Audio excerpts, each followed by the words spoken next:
Hindi ba kayo laging kumakain? Hindi. Gaano kayo kadalas na hindi kumakain? Isang araw. Isang buong araw hindi kayo kumakain? Paano ka nga ba mabubuhay? Meron! Kung salat sa lahat ng bagay. Bibisitahin namin ang itinuturing na isa sa mga pinakamahirap na bayan sa Pilipinas.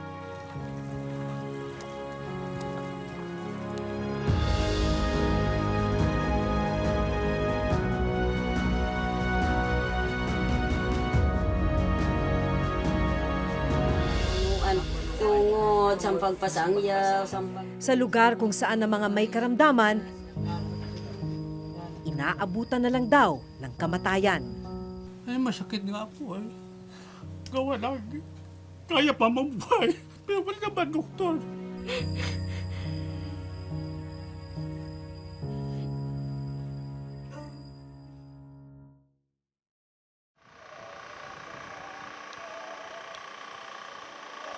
Bago marating ang bayan ng Silvino Lubos sa probinsya ng Northern Samar, ito ang kailangan naming daanan. Matarik, lubak-lubak, at maputik na kalsada.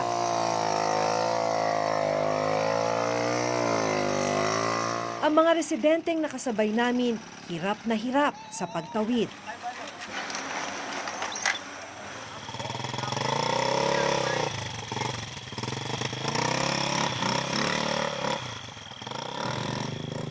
Hindi biro makarating sa bayan. Kasi mula dun sa putol na yung highway, kailangan lakarin mo na tong rough road na to. Tapos, kailangan dumaan ka dito sa sapa na to para marating yung bangka. Tapos yung bangka, yun na yung maghahatid sa'yo dun sa mismong bayan. Ang iba, hirap ding maibiyahe ang kanilang kalakal.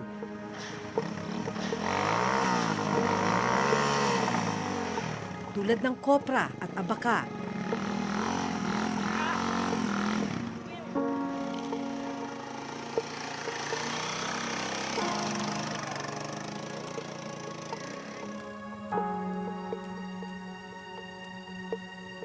Nagpasya kaming lakarin na lang ang kalsada.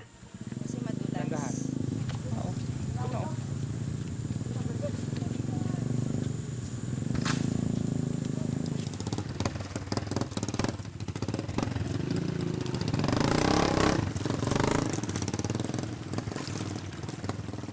Kwento ng ilang mga residente na nakausap namin, may danger din yung paglalakad dito dahil pagka biglang umulan, biglang tumataas yung tubig tapos malakas yung current. Kaya hindi ka agad makakakilos, makakalayo.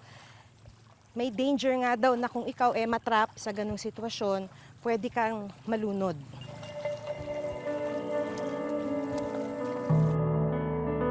Makalipas ang nasa 15 minutong paglalakad, narating namin ang isang ilog.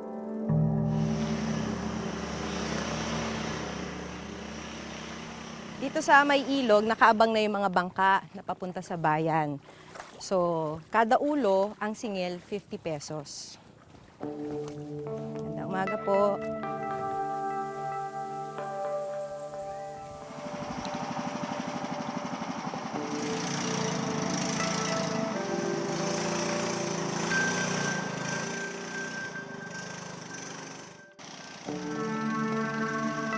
Pagkatapos ng 2 oras na biyahe mula sa sentro ng Northern Samar, narating namin ang barangay poblasyon sa bayan ng Silvino Lubos.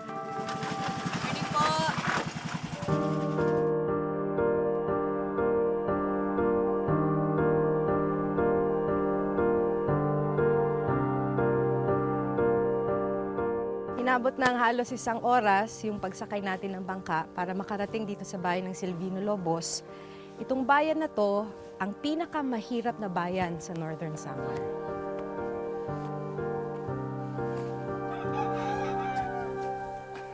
Sa may pantalan, nakilala ko ang 10 taong gulang na si Jules. kasama ang kanyang mga kaibigan. Nagbabaka sakali raw silang may darating para magpabuhat ng bagahe. Importante na may magpabuhat sa'yo. Bakit? Para saan yung pera? Minsan sa eskwelahan. Minsan pupunta ko sa sulok para makakita. Pag isang daan, pinupunta ko sa bahay pambili ng salinas. At bigas. Oh, Basta may makain lang. oh. 2 oras na silang naghihintay pero wala pa ring dumarating na pampasaherong bangka. Hanggang ilang saglit pa. Mabilis na nakipag-unahan si Jules sa ibang mga bata.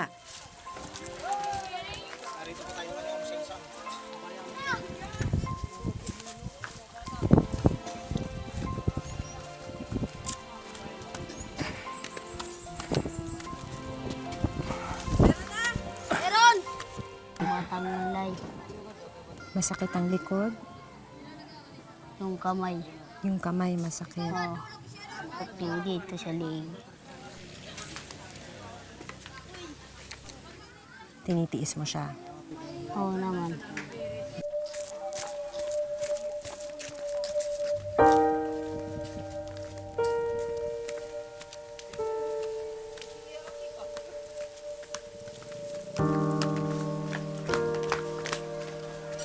₱5 hanggang 10 piso lang ang inaabot sa kanila ng mga nagpapabuhat. Kulang pang pambili ng pagkain. 10 pesos. Anong bibili mo dyan? Ipon lang muna. Nung umagang yon, wala pa palang laman ang tiyan niya. Pag pananghalian, wala. Bago ka matulog, wala. Oras na ng pananghalian, nagpasya kaming samahan si Jules pauwi sa kanilang bahay. So anong ginagawa mo pagka wala ng pagkain? Ito sa bahay. Tinutulog mo na lang na gutom ka? Ito yung kuprasan namin. Ito ang koprahan? Oo. So nagkukopra ka rin? Nagbubuhat ka rin? Oo naman. Ba't hindi kayo nagkukopra ngayon? Wala pa. Pagdating sa bahay, sinalubong ako ng lolo ni Jules na si Lolo Juanito. Hindi namin inasahan ang matutuklasan namin dito. Condolences po. Ano ho nangyari dun sa apo niyo?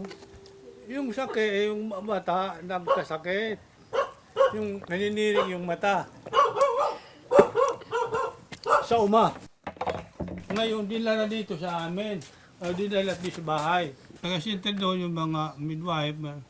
Wala kami ng doktor eh. Masakit nga po eh. Gawa lang. Kaya pa mabuhay. Pero wala naman doktor.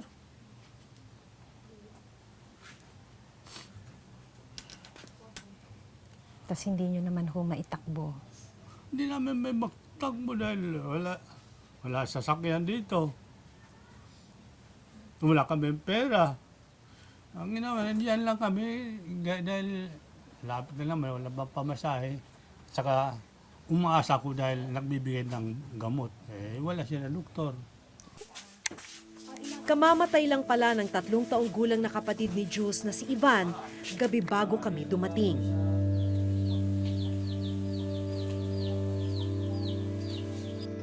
Kwento ni Lolo Juanito at ng tatay ni Jules na si July, bigla na lang nahirapang huminga at nanilaw ang mga mata ni Ivan. Dinala nila ang bata sa Rural Health Unit sa bayan pero paracetamol lang ang naibigay dito. Sakit sa loob ko. Gawa na, kahit man mabuhay. Bakit namatay? 2 oras ang layo ng pinakamalapit na ospital sa kanilang bayan na kailangan pang tawirin ng bangka at habal-habal. Panghihinayang ni July, madadala na sana niya si Ivan sa ospital matapos siyang makapangutang ng 3,000 pesos na pambayad sa sasakyan at paunang bayad sa ospital. Pero hindi na ito inabutan ng bata. Pag uwi ko dito, ayun yung bata. Nakita ko iba na yung lagay niya, yung mukha niya. Sabi ko, sige, mangutang ako. Pumunta ko doon sa sa barangay 1. nakautang ko ng, ng 3,000. Pambayad ko sana yung kupra. Tapos nakahiram ako ng motor. Sabi ko sa asawa ko, magbihis ka, alis tayo. Nung nagbibihis siya, nakita ko yung bata, gumanon. Binuhat ko agad, pinarga ko. Wala. Hanggang wala na. Inano ko siya, mouth-to-mouth recitation. Pinam ko yung dito, tapos mouth-to-mouth kami. Wala pa rin. Sabi ko, wala na. Sadyang mahirap daw ang buhay sa lugar nila. Maliit ang kita ni July sa pagkukopra. Yung kopra, mismo yung puting pahirap. Bumaba, tumaas yung bilihin. Samantala, umabot ng 40 hanggang 50 yung kilo. Dati, 1 kilo. Oo. Ngayon, magkano na ang bili? Ngayon dito na lang, 19. 19. Oo. Ibabiyahe nyo pa po yun. May biyahe pa, may bayad pa, bawat pagkarga, 50. Yung sasakyan, 50. 100 na bawat sako. So kayo po ba nararamdaman ninyo na pahirap ng pahirap yung buhay? Oo, pahirap ng pahirap talaga. Habang kausap namin ng lolo at magulang ni Jules, nakita namin siyang kumakain sa may labas ng kusina ng bahay. 3:00 ng hapon, ang unang kain niya ng araw na yon. Hindi ba kayo laging kumakain? Hindi. Gaano kayo kadalas na hindi kumakain? Isang araw. Isang buong araw hindi kayo kumakain?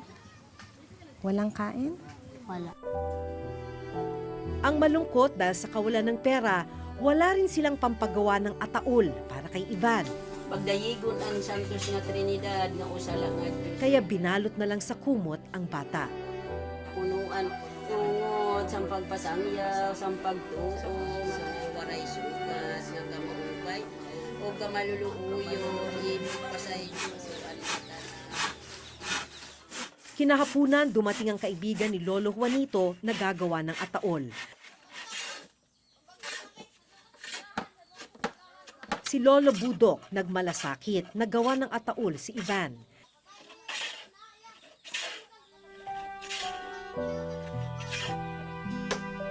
Kinagabihan, nalaman naming wala rin palang kuryente sa lugar. Kahit madilim, nagpatuloy si Lolo Budok sa pagpapanday ng ataol.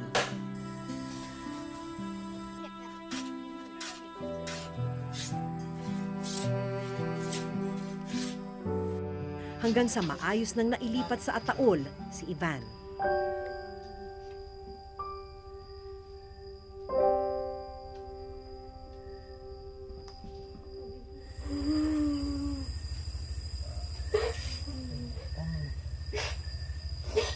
Tama na.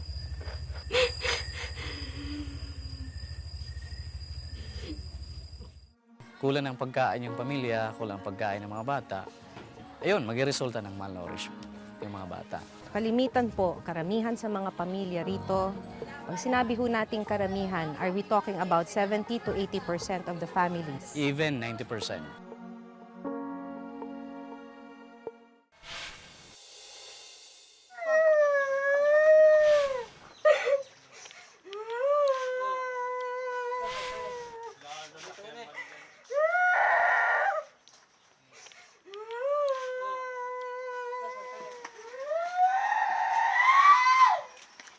Dahil hindi na embalsamo, kinailangang ilibing kaagad ang bata kinabukasan.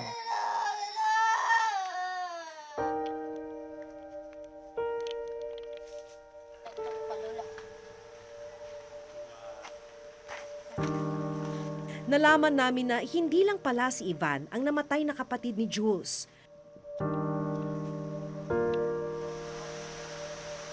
Noong 2003, namatay din ang nooy 3 buwang gulang niyang kapatid sa hindi na lamang dahilan. Nitong nakaraang taon, namatay din ang lola ni Jules. Huli na nang maisugod siya sa ospital na 2 oras ang layo mula sa kanilang lugar. Na-stroke ng high blood. Ay, wala kami doktor doon sa ospital. Hindi na ng ospital. Patay din. Ipinaliwanag sa amin ng nurse ng Rural Health Unit sa bayan kung ano ang nangyari sa kapatid ni Jules na si Ivan. Binigyan namin siya ng paracetamol para sa lagnat. Tapos yun, binigyan namin siya ng referral. Nag-instruct yung midwife sa kanya na dalhin ka agad dahil hindi ka maganda yung sitwasyon ng bata. Dalhin doon sa Katarman, sa NSPH. Dinadala naman kasi dito sa amin, malala na yung sitwasyon ng mga pasyente. Kaya paano na namin masisave yun kung malapit na siya talaga bumigay.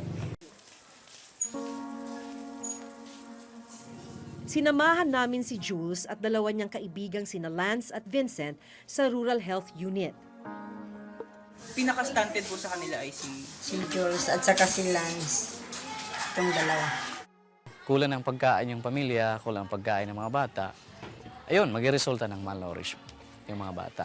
Kalimitan po, karamihan sa mga pamilya rito, pag sinabi ho nating karamihan, are we talking about 70 to 80% of the families? Even 90%.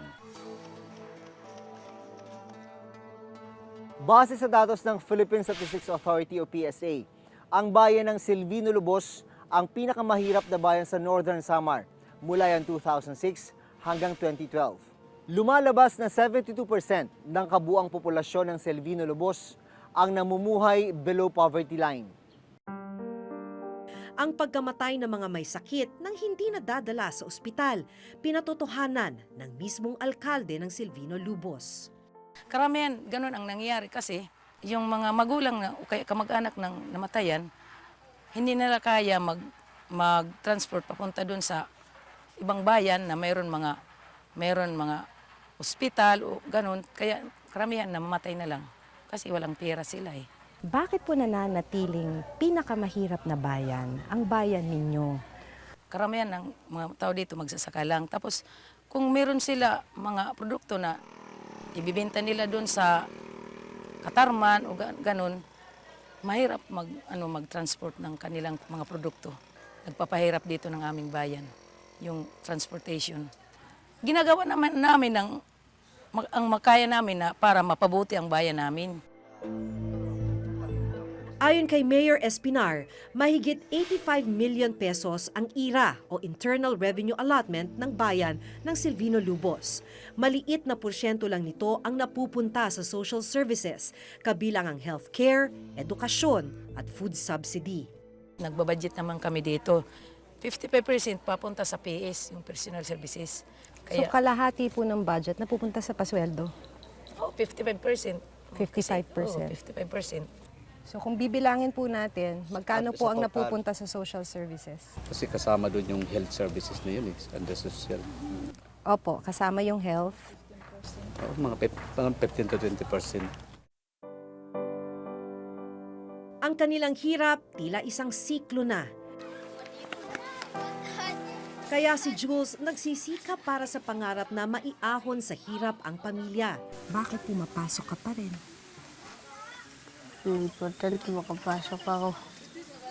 Pinaghirapan ng pamilya ko yun. So wala kang balak iwanan yung pag-aaral mo? Ano ba pangarap mo? Maging pulis. Mabuti ang buhay namin. Kasi wala kang kinakain. Sa kabila ng pagiging mahirap ng Silvino Lubos, nadaanan namin ang kalsadang ito na hindi tapos at dalawang school building sa Silvino Lubos Vocational High School na inabandona.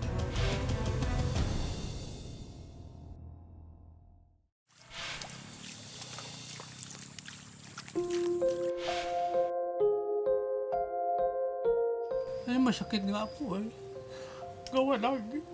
Kaya pa mabuhay. Pero wala naman, doktor. Sa kabila ng pagiging mahirap ng Silvino Lubos, nadaanan namin ang kalsadang ito na hindi tapos. Parang andyan naman yung hope na paunti-unti magkakaroon ng kalsada. Pero so far, hindi pa rin natatapos. At dalawang school building sa Silvino Lubos Vocational High School na inabandona. Dapat sana na turnover na ito, natapos ito noong January 18, 2018. Tingnan nyo naman, pusti lang eh. Sa aming susunod na report, Sisiyasatin ng Reporter's Notebook kung bakit hindi tapos.